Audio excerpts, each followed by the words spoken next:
चाहो तो दोनों को पिल फॉर्म में रख लो, या फिर इसको आप यहाँ पर जाके मॉडिफाई कर सकते हो। तो हम यहाँ पर आते हैं ईमेल फील्ड, और इसका जो भी स्टाइलिंग से रिलेटेड काम है, याद है बॉर्डर रेडियस हमने कहाँ से डाला था इसके अंदर?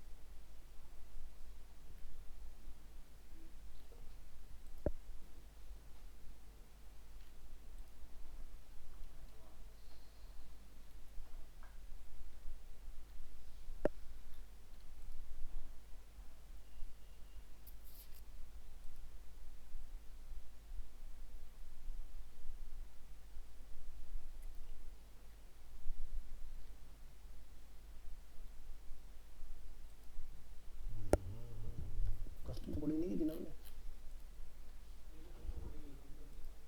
पक्का? अगर कस्टम नहीं है तो फिर तो होना चाहिए।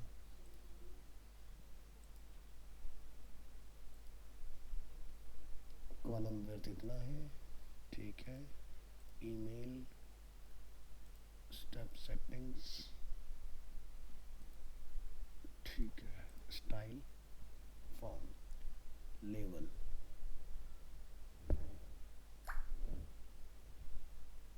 फील्ड यहाँ डली हुई है। तो यहाँ से इधर आइए,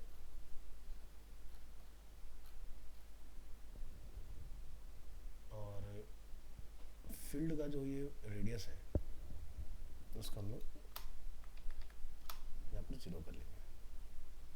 और जो हमारा सबमिट बटन है इसका भी ये हटा देंगे, तो टैबलेट वगैरह तक ये रहेगा। अच्छा, सब पे चेंज कर रहा है, ऐसा क्यों? ऐसा तो नहीं होना चाहिए।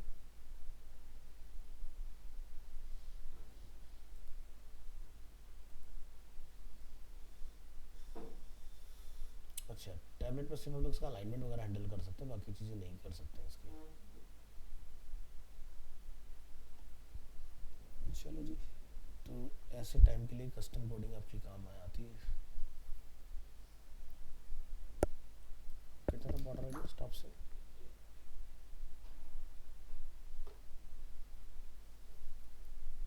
ये बटन है ना?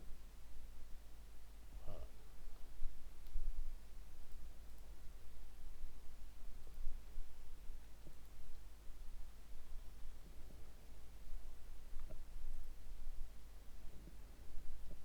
चलो इसके बाद प्रीव्यू चेक कर लेते हैं, कंट्रोल एस, और यहाँ से प्रीव्यू।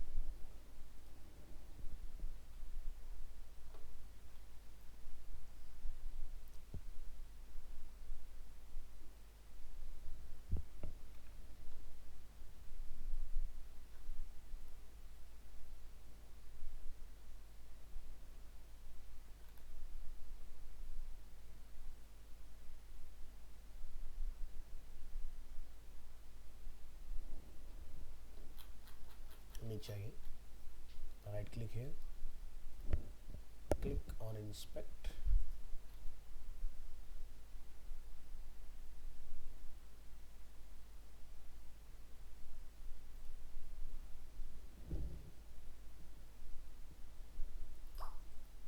देख रहे बॉर्डर रेडियस यहाँ डला हुआ है।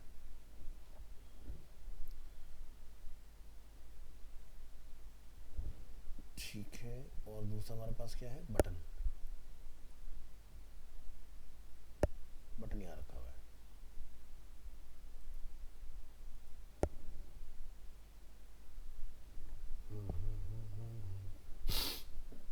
ठीक है, तो ये क्लास या तो पकड़ के हम लोग वहाँ पे जाके कस्टमली कोड कर लें उसको, ठीक है। ये एक तरीका है इसको हैंडल करने का। फिलहाल मोबाइल क्या कहते हैं ज़रा एक बार इस पर नज़र डालो।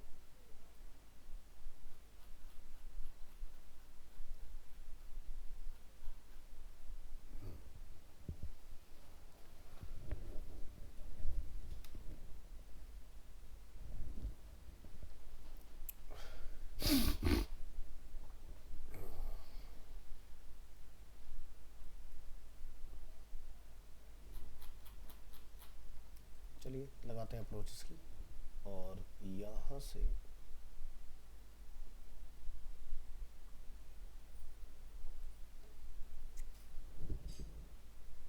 बैकग्राउंड कलर, बॉर्डर,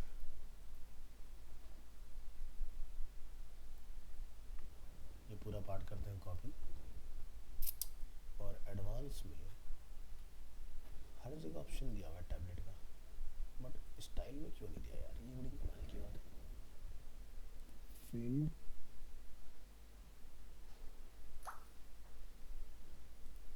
कोई नहीं, चलो कस्टम CSS यहाँ लाके अपना कोड डालिए,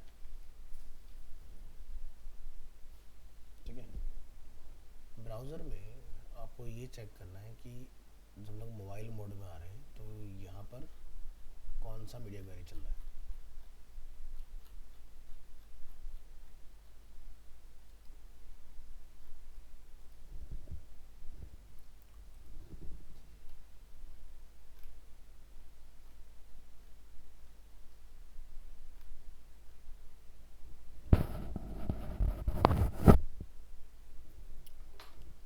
ठीक है, तो हम फिर मैनुअली जाएंगे।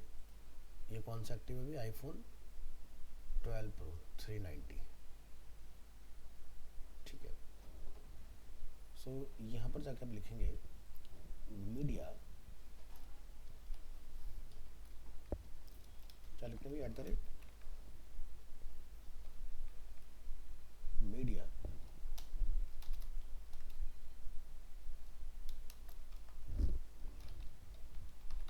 क्या लिखेंगे, मैक्स विड्थ क्या है 320 पिक्सल्स, ठीक है। तो क्या होना चाहिए, बॉर्डर रेडियस 0, ठीक है जी। ये हमने यहाँ पर कोड किया, इसको चेक करके देखिए, नहीं सॉरी 390 है, गलत लिख दिया, गलत।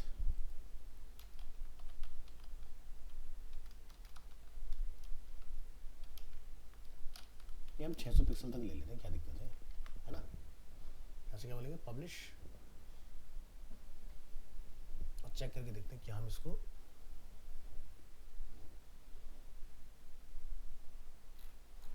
बदल पा रहे हैं कि नहीं।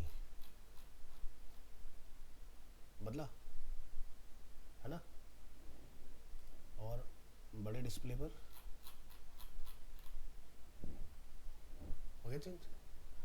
तो ये करने की ज़रूरत है आपको, तो मोबाइल मोड जब आए तो ये राउंडनेस खत्म हो जाए, या तो चार तरफ से आ जाए या फिर हो ही ना, समझ गए मेरी बात। ऐसे में नीचे सब्सक्राइब वाला बटन है, इसका ही पता लगाओ।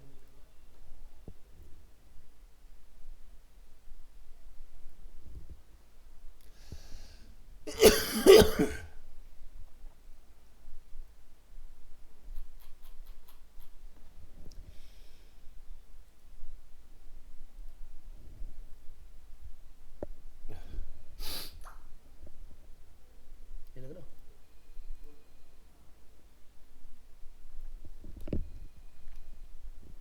क्या बोल देंगे इसको भी,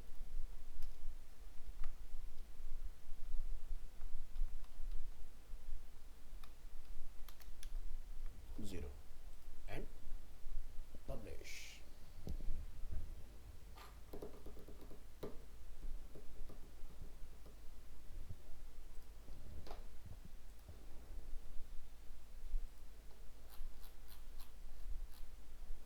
चलिए मोबाइल मोड एक्टिवेट,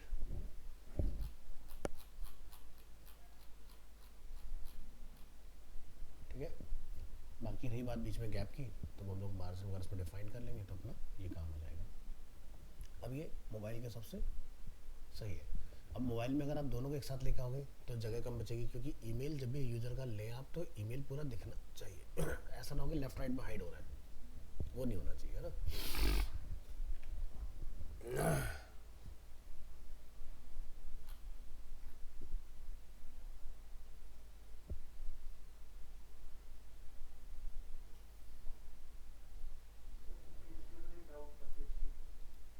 बोलो ना।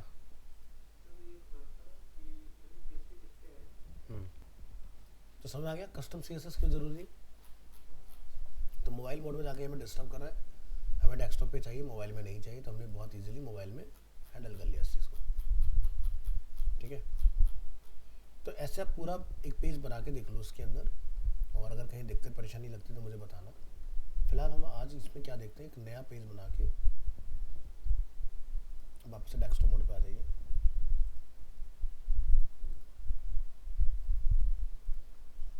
तो यहाँ पर ना अलग अलग ऑप्शंस अवेलेबल है। तो जैसे हम लोग जब भी लेआउट बनाते हैं तो हमारे पास दो तरीके होते हैं, या तो ग्रिड या फिर फ्लैक्स। कंटेनर जिसको फ्लैक्स बोलते हैं, ये फ्लैक्स है, ये आपका ग्रिड है।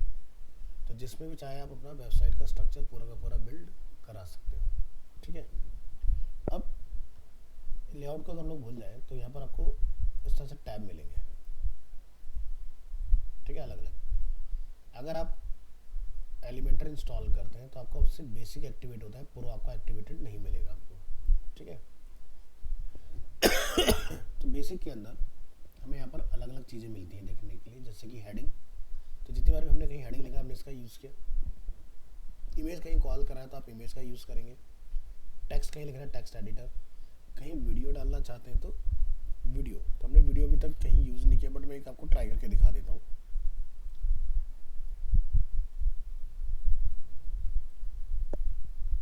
ठीक है, तो बाय डिफॉल्ट यूट्यूब का पाथ उठा लेगा खुद से। आपको जो भी पाथ रखना है यहाँ जाके बदल सकते हो। अगर आपका पाथ किसी और प्लेटफॉर्म का है तो वो आप यहाँ से चूज़ कर सकते हो। जैसे सेल्फ होस्टेड हो सकता है तुम्हारी खुद की वेबसाइट पर ही अपलोड हो वीडियो, तो फिर आप यहाँ से अपना चूज़ करके डालोगे। नहीं तो यूट्यूब का पाथ चूज़ करो, यूट्यूब से आ जाएगा। वीमियो का चूज़ करो, वीमियो से आ जाएगा वीडियो। ठीक है, तो बाय डिफ़ॉल्ट ये आपको अलग अलग ऑप्शन दे देता है। जैसे डेली मोशन एक प्लेटफॉर्म में वीडियो लाने का, तो वहाँ से आपका वीडियो आ जाएगा। वीडियो प्रेस एक डेडिकेटेड प्लेटफॉर्म होता है, वहाँ से आप वीडियो लेके आ सकते हो। तो सबसे जो ज़्यादा प्रेफर किया जाता है वर्ल्ड वाइड वो है यूट्यूब। ठीक है, तो आपका वीडियो इस तरह से आपको दिखाई देगा। है? हो सकता साउंड ना हो उसमें, टेस्ट है ना खाली। तो आप यहाँ पर जाकर अपना वीडियो लगाओ तो साउंड शायद आ जाए। चेक करके देखते हैं।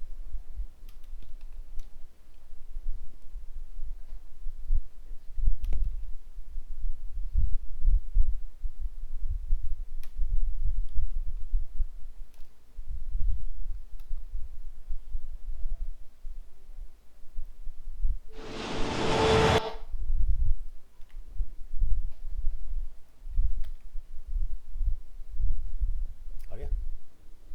आवाज़ कम कर लेते हैं, नहीं तो सब यहीं मिलेंगे थोड़ी देर में।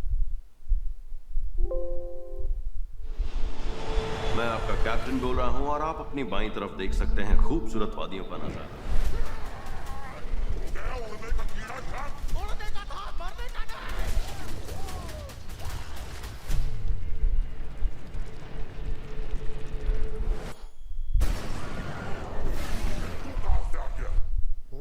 ठीक है, डाल सकते हो उसे। और आते हैं और क्या अपने पास बटन भी हम लोगों ने यूज़ करे हैं अपने ऊपर, है ना। डिवाइडर, कहीं पर अगर आपको लाइन डालनी हो, तो जैसे मैं चाहता हूँ कि भाई यहाँ पर लाइन ऐड हो जाए, लेकिन उसके लिए आपको पहले कंटेनर रखना होगा। अगर वीडियो वाले में डालना चाह रहे हैं तो वीडियो वाले के नीचे जाके यहाँ छोड़ देना। ये आगे डिवाइडर इस तरह से। और क्या अपने पास स्पेसर, कई बार हमें डिवाइडर स्पेसर की फॉर्म में चाहिए होता है, तो आप यहाँ से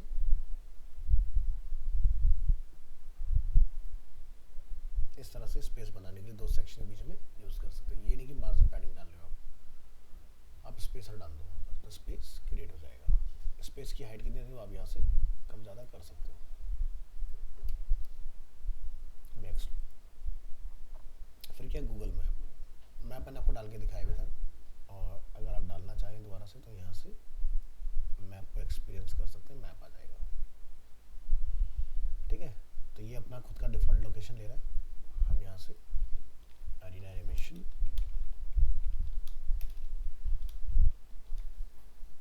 ये ले लेंगे, क्लिक ऑन डायरेक्शंस। ठीक है, तो अगर आप इस लोकेशन को लेना चाहते हो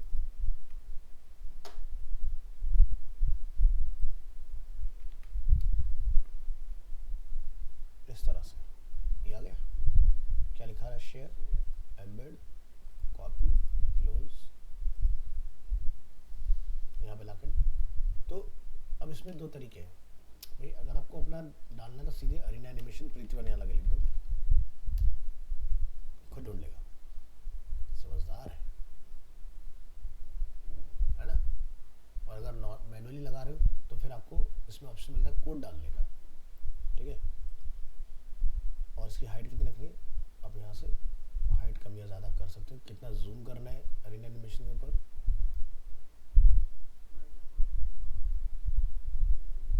ठीक है। ज़्यादा नज़दीक जाने का मन कर रहा है तो ज़्यादा नज़दीक जा सकते हो, एकदम सामने आएगा बिल्कुल क्लोजली ऐसे, ठीक है। बढ़िया चीज़ है ना। चलो आगे देखते हैं, फिर से प्लस, एक ऑप्शन था कोड,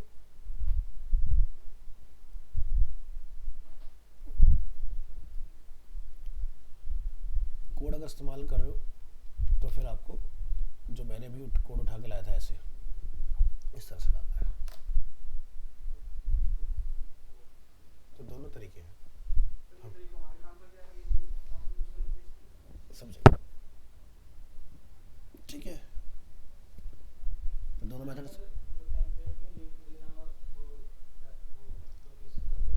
मतलब हाँ तो खुल जाएगा, उसमें क्या है, वो पेज बना के रख लेना एक मैप का, उस पर लिंक लगा देना, काम करता है। कैसे चाहते हो, मतलब मुझे बताओ, मैं फिर मदद करूँ आपके उस हिसाब से। जैसे कि अभी आपने लिंक वो कॉपी की थी, ये लिंक हम टेम्पलेट पे शो कर रहे हैं। अब देखो, जैसे ये है गूगल मैप का यूआरएल, ठीक है। मैंने यहाँ पे लिखा अरीना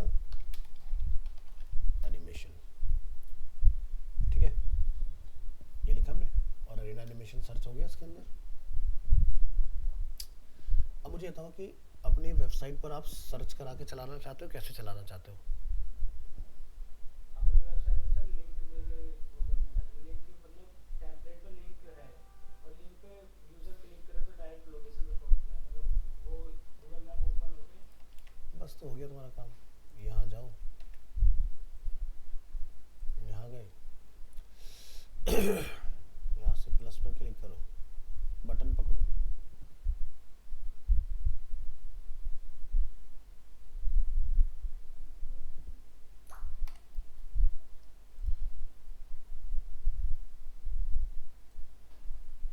ये आ गया बटन, मुझे इस कोड के बाद में रखना है,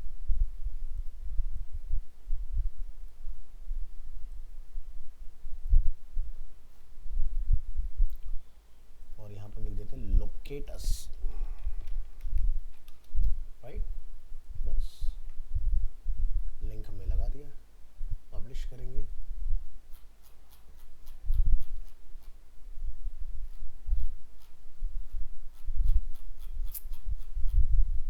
क्लिक करा, आगे लोकेशन, ये जा रहे हो यस सर। पक्का है कुछ और। मैंने यही करा कि क्योंकि वो लोकेशन पे क्लिक करो डायरेक्ट गूगल मैप। हाँ तो मुझसे ये कहो कि सर्च हो जाए, वो भी करा सकता हूँ। जैसे आप गूगल मैप के अंदर सर्च कर रहे हो, ऐसे अपनी वेबसाइट पर सर्च लोकेशन चाहो तो वो भी करवा सकते हो।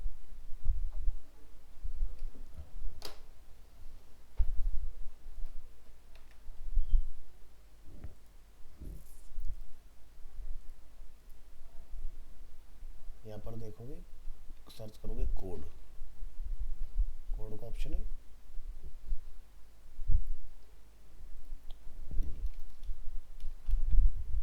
एक फॉर्म बना लो, एक्शन इक्वल टू यहाँ डिफाइन कर लो, एंटर करो, इनपुट टाइप, सर्च, नेम यहाँ डिफाइन कर दोगे, और इनपुट टाइप सबमिट, ठीक है जी। ये दो काम हमने कर लिए। तो एक्शन क्या है, एक्शन ये है कि भाई यूजर जो है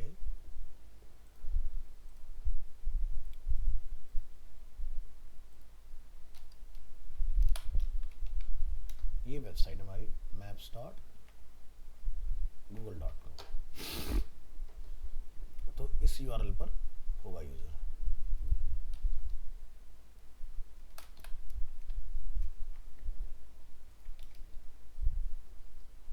काम कर रहा है। तो चलिए हम इसको क्या लिखेंगे, एक्शन के अंदर, और जो फील्ड का नेम है वहाँ पर क्या करोगे, वहाँ जाकर लिख देते हैं जैसे कि अरीना एनिमेशन। तो यहाँ पर है आपका, कहाँ गया कोड, ये ठीक है। बस इतना ही करना पड़ेगा, ट्राई करके देखते हैं।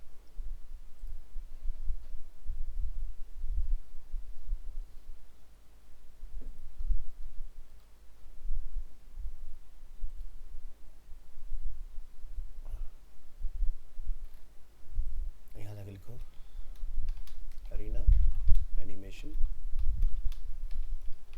साउथ एक्सटेंशन, ठीक है। तो ऊपर देखो डेटा आ गया, यहाँ पर नोटिस करना ऊपर डेटा सबमिट हुआ होगा, ध्यान से देखो लिखा है। अब यहाँ पर मैं कुछ नोटिस करना है, कोऑर्डिनेट्स रहते हैं, इसको मैं आपको हटा दूँ, फिर से एंटर करना, तो डिफ़ॉल्ट ही कुछ कोऑर्डिनेट पकड़ेगा आपके, ये आ गया, ये कोऑर्डिनेट ले लिया। अब लिखो यहाँ पर कोई भी एक कीवर्ड, एंटर करो, तो आप देख रहे हो उसके बीच में ये डेटा को फैच कर रहा है उस कोऑर्डिनेट के अंदर, ठीक है। कोऑर्डिनेट क्या था, 28532, हाँ, तो उसका लेटीट्यूड चेंज किया उसको, ठीक है।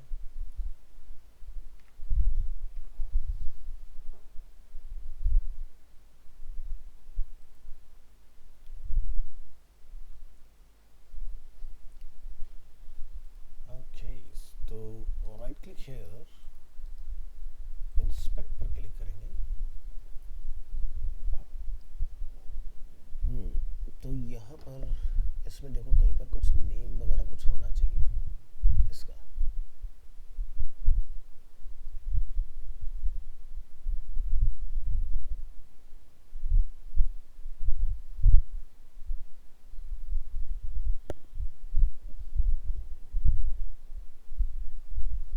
तो इसका नेम क्यू है, क्यू बोले तो क्वेरी, ठीक है। तो हम अपने में जाके क्यू डिफाइन करेंगे, नेम इज क्यू, फिर से पब्लिश करेंगे।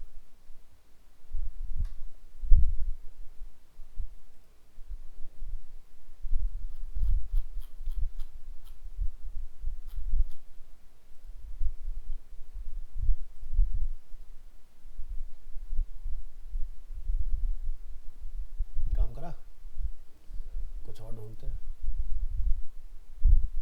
भाई, पृथ्वी यार तो हम पता है, साउथ एक्सटेंशन ढूंढ के दिखाओ तब हम माने ना, हो सकता है इसके जहन में कहीं याद हो। ओए होए, साउथ एक्सटेंशन ढूंढ पा रहा है भाई ये, ठीक है। अब जो मर्जी ढूंढो, तुम्हें अमेरिका ढूंढना हो, कैलिफोर्निया ढूंढना हो, जो मर्जी ढूंढो उसके अंदर। तो तुम्हारी वेबसाइट में हमने एक ऐसा जुगाड़ लगा दिया कि यहाँ से तुम दुबई, और ये पहुँच गए हम पलक झपकते दुबई शारजाह, सही चीज़ है,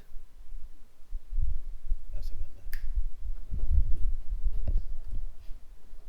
ठीक है। यहीं पे तो मैच होते थे सारा, यहाँ स्टेडियम है।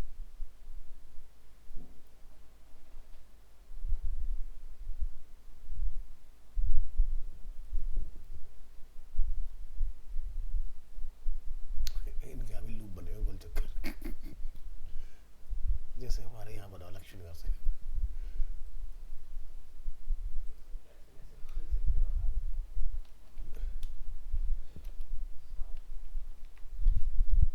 Sharjah stadium,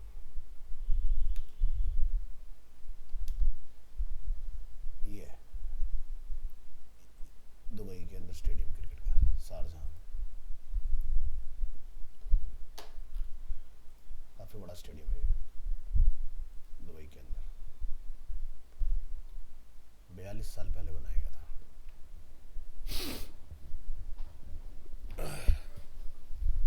first test, last test, first ODI, last ODI, first T20, last T20, first, यहाँ पर इस तरह से लिखा हुआ है। हाँ,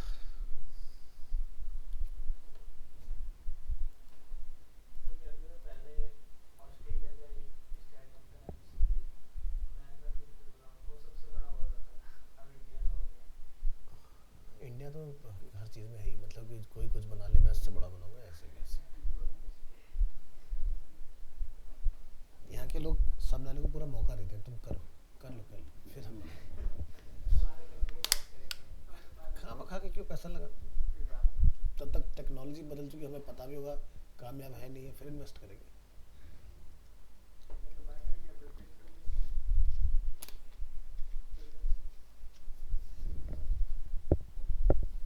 और समझदारी इसी में है। सही नीचे होटल दिखा रहे हैं।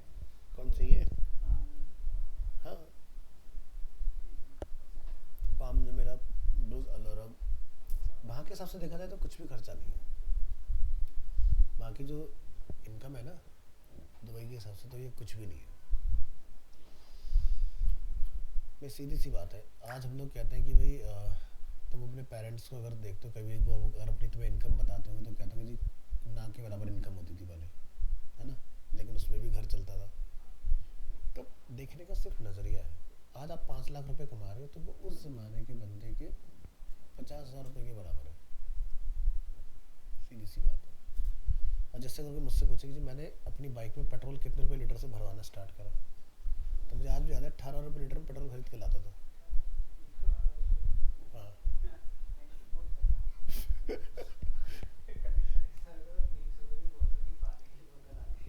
तो बस 18 रुपये लीटर में पेट्रोल मिल जाया करता था, इतना सस्ता होता था। मेरे पास राजदूत बाइक होती थी, अभी भी है, विंटेज बाइक बन चुकी है वो, और फुल लोहे की बॉडी में, लोहा और स्टील। सर जैसे मतलब मैंने देखा तब से तो मेरे सामने तो 65 और 70 के बीच में आता है क्या पेट्रोल। तो तुम तो बहुत बात की बात कर। पेट्रोल के प्राइस बहुत ज़्यादा बढ़े घटे। अब जैसे अगर मैं बात करूँ 2011 तो 55 लीटर हुआ करता था। 2011 में पेट्रोल 55 रुपये लीटर हुआ करता था। ये तो एकदम से दौड़ा है भाई साहब, जब से बीजेपी आई ना, दौड़ दौड़ दौड़ दौड़ दौड़ दौड़ बढ़ते चले गए रेट। इस वक्त तो काफ़ी जगह ऐसे जहाँ पर 110 रुपये लीटर पेट्रोल है, लेकिन अब इनको पता है कि भाई सीधी सी बात है कि आपको नीड है। जब तुम किसी चीज़ के आदी हो चुके हो, आज एसी मान लो मैं कह दूँ जी अब से एसी 2.5 लाख का बिकेगा, लोग तब भी लेंगे। भाई नीड है ना, गर्मी से बचना तो लेना पड़ेगा। तुम्हारे रसोई गैस खत्म होगी, चाहे वो 2000 का सिलेंडर तुम लोगे, नीड है ना। तो तुम्हारे पास अगर कोई ऑल्टरनेट विकल्प है तो इस्तेमाल करो, नहीं तो समझदार व्यक्ति क्या करे, क्यों चलना है इस भीड़ के अंदर। कुछ ऐसा ऑल्टरनेट सोर्स ढूंढो ना जिससे तुम्हारा काम आसान हो जाए, ना कि उस चीज़ के पीछे चलते रहो।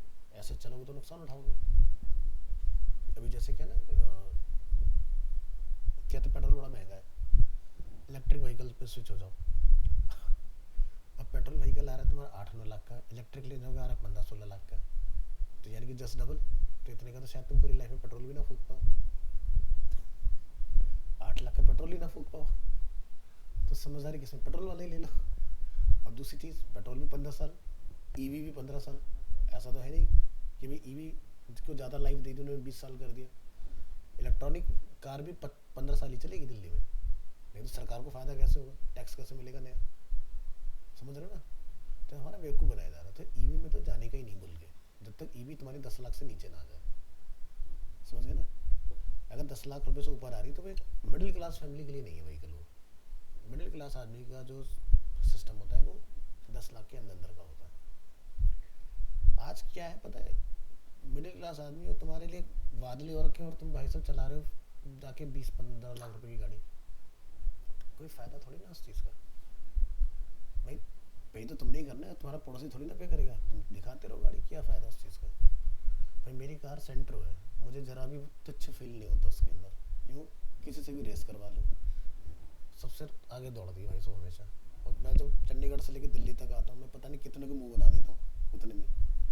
जो वैसे वो कट नहीं मार सकते, मैं मार सकता हूँ। 2 ट्रक के बीच से निकाल सकता हूँ, वो नहीं निकाल सकता, क्योंकि या तो आगे से अड़ेगी या पीछे से अड़ेगी। और 140-50 कुछ नहीं उस गाड़ी के लिए, ऐसे जाती है रॉकेट की तरह। तो जिगरा होना चाहिए, रफ्तार रफ्तार कुछ नहीं होता। सीधी रोड पे भागना के भागना थोड़ी ना होता है। भगाने वाला बंदा वो जो भाई कहीं भी निकाल ले। नहीं तो तुम्हें खाली रोड मुद्दा सर्किट दे दिया तब दौड़ते रहो उस पर, तो उसका फायदा है? तुम्हें पता है जिंदगी में तुम्हें रोड ऐसी की मिलनी नहीं, तो क्या फायदा है? तो यहाँ जैसे जगह की बाहर बड़ी तंगी, छोटी सी जगह में खड़ी हो जाती। तो समझदारी किसमें, दिखावे में नहीं है। समझदारी हमेशा अपने हिसाब से। भाई 50 क्या 1 करोड़ के लिए उसमें भी 5 ही लोग बैठेंगे। अब ऐसा तो है नहीं कि तुम 9 सीटर कार ली तो तुम घर में 9 बच्चे पैदा करोगे तब उसका कोई सेंस थोड़ी ना है। तो गाड़ी हमेशा 5 सीटर ही बेस्ट होती है। तो लोग कहते हैं परिवार बड़ा होगा 7 सीटर ले लेते हैं। किसने देखा वक्त, आज भी जियो ना।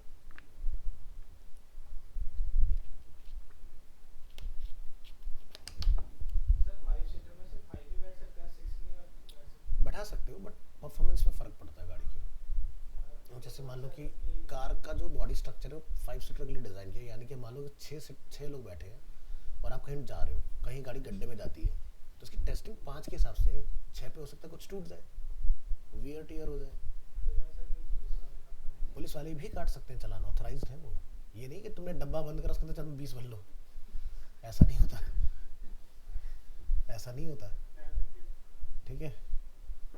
5 का मतलब 5, बाइक का मतलब 2 व्हीलर, तो 2 ही बैठेंगे उसके ऊपर। 3 बैठा के हम चला लेते हैं, ठीक है, लेकिन नियम नहीं है। बच्चे के साथ भी नियम नहीं है। अगर कोई पुलिस वाला कल को तुम्हारा, तुम बीवी बच्चे को लेके जा रहे हो, तुम्हारा चालान काट दे, तो उसमें सरप्राइज होने वाली बात नहीं है कि इसे कहाँ छोड़ के आऊँ, तुम्हारी प्रॉब्लम है। नियम साफ है, बच्चे को भी नहीं लेके जा सकते तो बाइक के ऊपर, समझे। वो तो ये हिंदुस्तान है, यहाँ पर पुलिस वाले थोड़ा सा रहम दिल है। यही तुम बाहर कहीं होगे तो तुम्हारा चालान कट जाएगा उतनी सी देर में।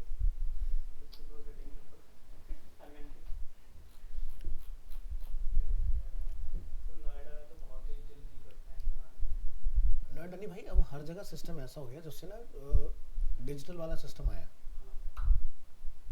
तो ये लोग क्या करते हैं कि पूछते भी नहीं है, आपसे कुछ नहीं कहेंगे, आपकी गाड़ी खड़ी है, फोटो खींचेंगे, चेक करेंगे सारी चीज़ें ओके है, ठीक है, नहीं तो तुम्हारा वो चालान। अगर तुम्हारा नो पार्किंग में खड़ी गाड़ी तो चालान, तुमने रेड लाइट जब कर दी फोटो खींच लेंगे, आराम से तसल्ली से चालान काटेगा, ठीक है। हाँ, तो ये तब पकड़ते थे पहले के टाइम में, अब तो अभी रोक लेते कभी कभार। अब जैसे मैं अभी कुछ दिन संडे मैं वहाँ से आया था गुड़गांव से, तो मेरी गाड़ी के सामने पुलिस वाला आता है, फ़ोटो खींचता है। मैंने खींच लिया, मुझे पता है वो खींच क्यों रहा था, क्योंकि मेरी गाड़ी 2011 है, तो उसे लग रहा था ये BS3 है, और दिल्ली के अंदर BS3 बैन है इस वक्त पॉल्यूशन के चलते। तो उसने पूरा डिटेल चेक करा, हंस रहा था, फिर अच्छा है तो BS4 क्योंकि जब मैंने ली थी तो 2 महीने का फ़र्क था बस 3 और 4 में।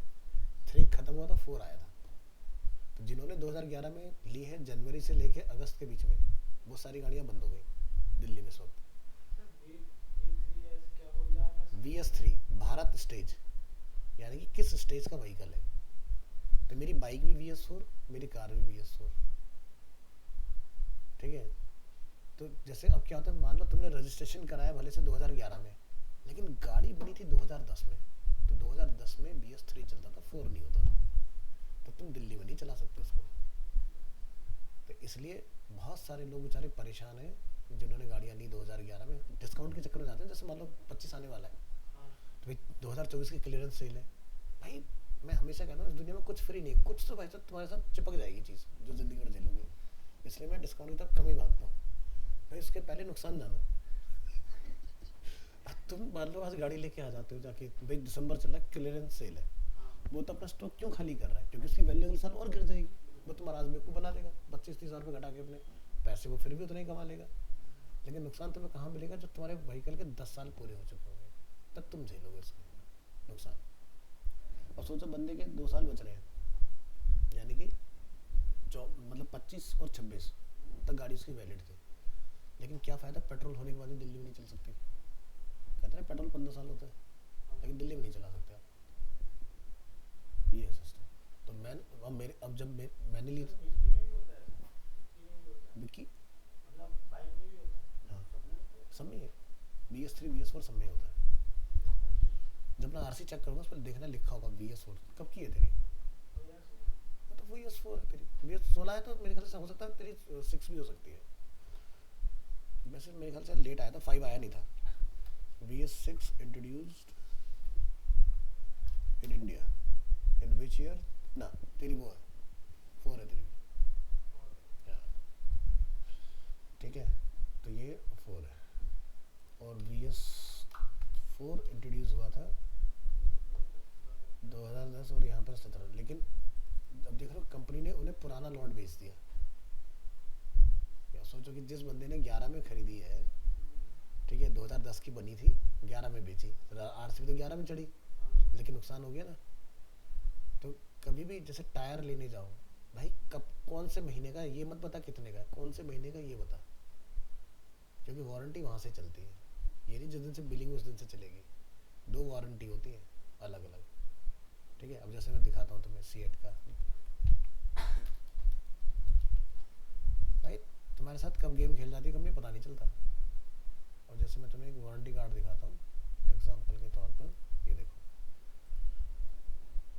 अगर खुलता है तो देखते हैं जरा इसको।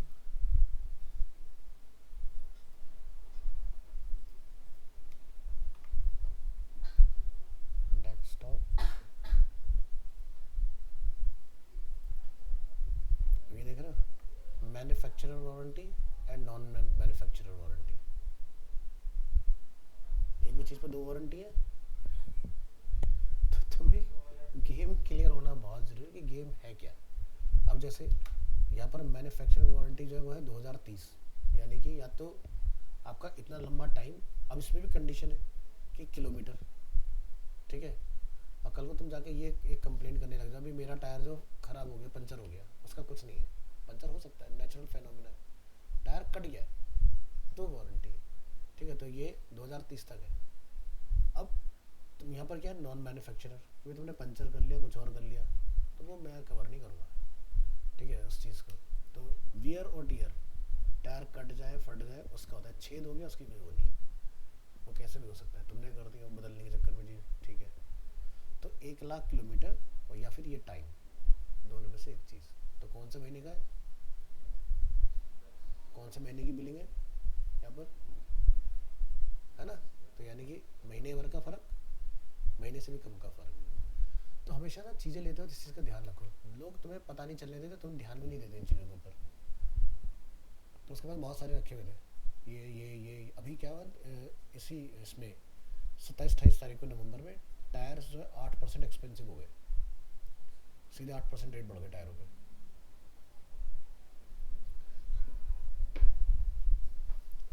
तो दुकान पे जाओ, शर्माने की जरूरत नहीं भाई, तुम्हारा हक है, तुम दे रहे हो ना पैसा, वो थोड़ी ना दे रहे हो, वो तो ले रहा है।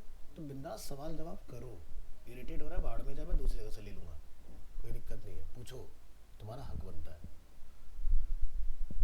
अब कल को तुम्हें टायर दे दिया उठा के उसने पुराना, तुमने पूछा नहीं कुछ नहीं, सारी चीज़ें हो गई, और कल को वो टायर सूखा निकल गया, तुम्हारा फट गया हाई स्पीड में, तो कौन गारंटी लेगा उस चीज़ की, समझ गए कि नहीं। तब इसके ऊपर भी फिर नंबर होते हैं लिखे हुए कि तुम कौन से टायर को कितना चला सकते हो, समझे। हर टायर पे कोड होता है, उससे उसकी पता चलती है रफ्तार कितनी है। और जैसे मान लो तुमने मार्केट से कोई सस्ता सा टायर ले लिया और तो गलती से तुमने चला ली बाइक 100 से ऊपर, तो गारंटी नहीं है उसकी वो बचेगा कि फटेगा, कभी फट सकता है वो। तो अपने टायर पे देखना एक नंबर और एक वो लिखा होता है मार्क।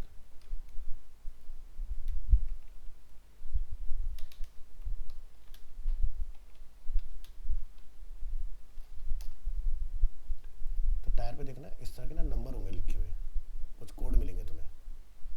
ये देखो NPQRSTUHVZWY, तो यहाँ पे क्या लिखा रहा है, अगर इनमें से तुम्हारा किसी में मैच करता है तो टायर कहाँ तक भाग सकता है, किस रफ्तार तक। अगर इससे ऊपर चला रहे हो तो टायर फट जाएगा। तो मेरी कार के अंदर 180 की टॉप स्पीड है, मीटर के अकॉर्डिंग 180 चलेगी नहीं, बट मैक्सिमम टायर कहाँ तक झेल सकता है, 190 तक की। तुमने गाड़ी के औकात से ज़्यादा डरवाया हुआ है ना। तो ये चीज़ हमेशा ध्यान रखना है। तो सर ये MPQR ये लिखा होता है। हाँ, नंबर होता है लिखा हुआ टायर के ऊपर, ठीक है। तो बाइक का लगाता है चार्ट, ये कार का दिखाया मैंने तुम्हें, ठीक है। तो बाइक का चार्ट सर्च करोगे कि बाइक तो इतनी कहाँ दौड़ाते हैं, स्पोर्ट्स बाइक के टायर लगाते हैं। तो टायर लेने में भी अगेन दिमाग लगाना पड़ता है, कौन सा ले रहे हो, ऐसे नहीं जी कुछ भी ले लिया कि कंपैक्टेबल टायर लगा लिया। अब तुम्हें ब्रांड MRF क्यों देता है या अपोलो ही क्यों देता है, ऐसा थोड़ी ना उनको कोई प्रॉफिट हो रहा है, उनका वो टायर उसके साथ ज़्यादा कंपैक्टेबल है इसलिए वो दे रहे हैं।